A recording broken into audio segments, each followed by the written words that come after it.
It does belong to Duke Energy now.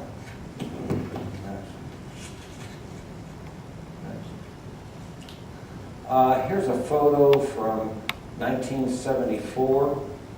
It was taken at 40,000 feet, which basically shows the farmland. Down in here is Robert Piatt. This is the 405 road, which we'll discuss in a little bit. I'm sorry, it's over here. I couldn't see the screen. This is his house area here. He owned this land up in here and on over into here with that acquisition. Next. Here's another picture from 1967, which gives us a little bit better idea of what was going on down there. Here again, this is a main road, a dirt road, that went from his place. Here's the hay barn.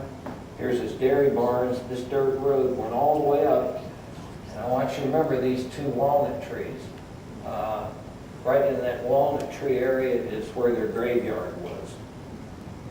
This dirt road has completely gone. It does not exist. You used to be able to tell by the trees in that from an overhead where those roads were. They don't show anymore. It's completely overgrown. This is a closer view. And if you look real close, you'll see what I saw originally. Right there. It was a grave marker. This was taken in '67 at 20,000 feet, and due to the number of pixels per inch, I was able to really bring it in tight. When they came in and bulldozed, they took everything. I mean, they took all of this area. The Smith property up here completely disappeared also. And that's not counting their neighbors. Next. On Robert's property, this is what you face. The weeds get 5 foot tall. You've got grapevines growing all over the place. You've got timber that's fallen. You've got grapevines on the ground. You've got fencing there. You've got mosquitoes. You've got a lot of moisture going on all the time. Last year I could not keep up with the growth. It rained so much that I was working in 5 foot weeds all the time, just trying to get them down so I could do some work. Next. Here's another picture of the area to give you an idea. But if you want to work out there, that's what you got to work in. Very interesting story that goes along with this. She'll get mad. Our first year out there, we're walking along near the bank, and she's walking behind me, and all once I hear, "Ron, I can't get up." I said, "Why can't you get up? You tired?" "No, something is holding me down." So I went up to her, and here was something sticking completely through her pants. Pulled her up, and here it was, a deer head with its horns. The skull was there, the horns were there, the animals had not started eating the horns. Next. This is if you remember looking at the picture, this is the right-hand side of the property, right across from the house. This is actual fence that separated the house area, and the road was right in here. And up here, evidently, there was a little shed. I found a lot of metal here and a lot of metal straight across from it down at the fence. I did stumble over that many times as the weeds grew. You'll notice in the background the blue looking pipes. Those are what Cincinnati Gas and Electric put up with the fence, I think, to try and calm people down, supposedly to keep out thieves, etc. But they waited 6 months to do it. Here's a much better idea of the actual house site. The mounding that you see up here is the house area, right up here. I think what they did was just they had somebody come and take all the lumber, and then they just pushed everything into the basement. You will find bricks all over the place on the surface too. And you notice that the daffodils are still there and nobody's lived there. You find the same thing on the Jacob property. Next. Here's another true picture of what you got to walk through. You got to be very careful. That's looking from the east side of the house to the river. Next. This is the area where the cistern was at. I really didn't want to get down in there and work because I wouldn't know what was below it, so I really didn't. This is what's left of a gate that was going out that right side. You can see that the hinge is still there and the little locking mechanism, latch.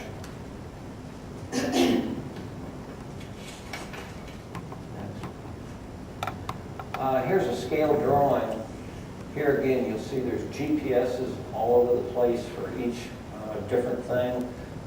Their hay barn, not only GPSs, but what's the distance to the front of the house. The dairy barn, the graveyard area up here, the Smith house up here. The ward, that's a ward area, there is no house there. These areas actually have something to do with what's going on here, which we'll discuss. And Piatt's landing down there at the bottom.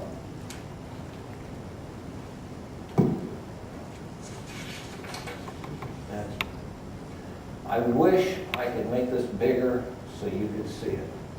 I was never able to find this picture again, but what I found here in this area are the actual scoop marks of the bulldozers that came in. They accidentally, I guess, flew overhead right after they had done it. You can also notice how much wood is there now. It's everywhere. Here's the Piatt hay barn. These photographs were given to me by the Hodges, which were very nice of them. Pictures from about the 60s. I'm sure it was used both for a hay barn and they used it as a tobacco barn. On a picture later on, you're going to see up here, there was a ramp going into the second level.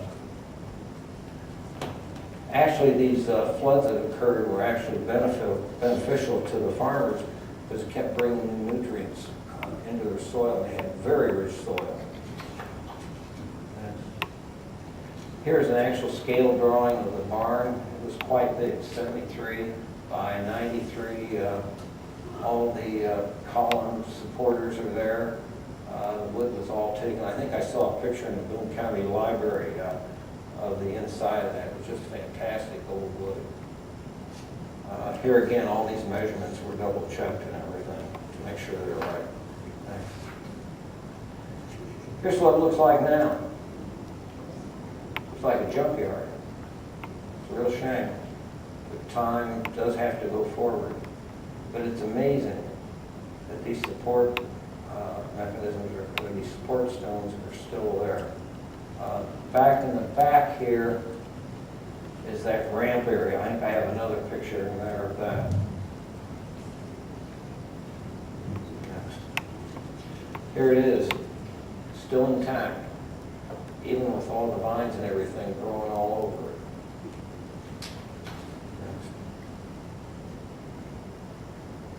Next. And here's another picture looking from the river towards it. Didn't find a lot of metal there. There's about a 20-inch hinge. Anybody have any idea what that long spike would be used for? About an 18, 24-inch spike? I never did figure that out. And here's a picture of Mary Mullins, wife of Jim Mullins, who, like I said, was the last owner. She has something very unusual, which we'll discuss in a minute. Next. Well, there's the barn and the house, and working with Bessie and Shirley Hodges, got an idea of about how high that water got, and the water did a real number on those columns. I was talking to them the other day, and they said they actually had to move out of that area, go up closer to the big road, because the water just filled everything, and that their father and I think uncle were trying to take care of the cattle, make sure that they didn't drown, they were fed and everything. And I guess they started out, her father trying to sleep in the barn, but it got too high there and they had to move out completely. Next. I heard about the flood, and then I heard that there was a marker. Gee, it should be nice to at least get a picture of that marker. There it is, and I went to Mary Mullins, and I was interviewing her. And I told her I've been trying to find out exactly where this marker was, because one person told me that the person that took down the barn probably took it with her. She said, no, it's down in my skating rink. It had been on their wall in the skating rink since 1970s. She very graciously turned that over to me, which I thought was very nice. And you can see that in the back over there. This is a court document basically giving Robert Piatt permission to build a road. It states in there, and go to the next one, Pat, that the road is to be built from the Ohio River, coming up and going to Burlington. It does say it's between Robert Piatt's property and Spriggs.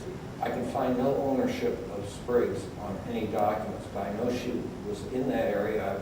I just yesterday got a copy of her will, which I haven't looked at yet. But it says exactly where it is. On the old maps, it shows the same thing. On the wills and the deed transfers, it refers to it as the east bottom Burlington branch road, and later on it is numbered as 405. That is the road. Go on next.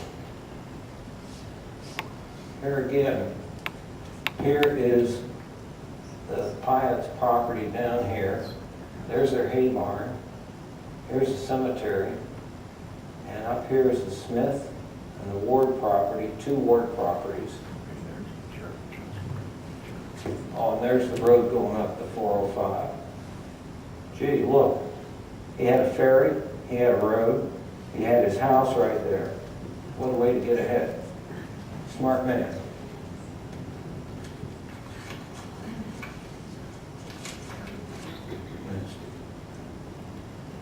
That isn't next. Yes, it is. I'm sorry. That's just an artist's rendition of what the place could have looked like.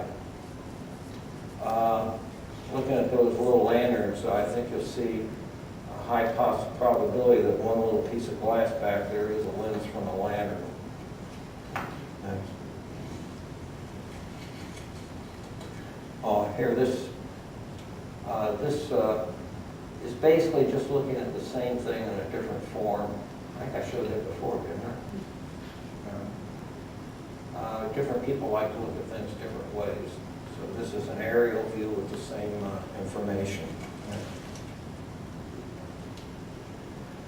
This is where the court's given him permission to actually put in a ferry.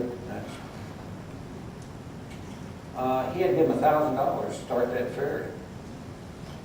They charged him to, state charged him to set it up, and also that he would keep it running in good order and transfer people across. $1,000 was a lot of money then.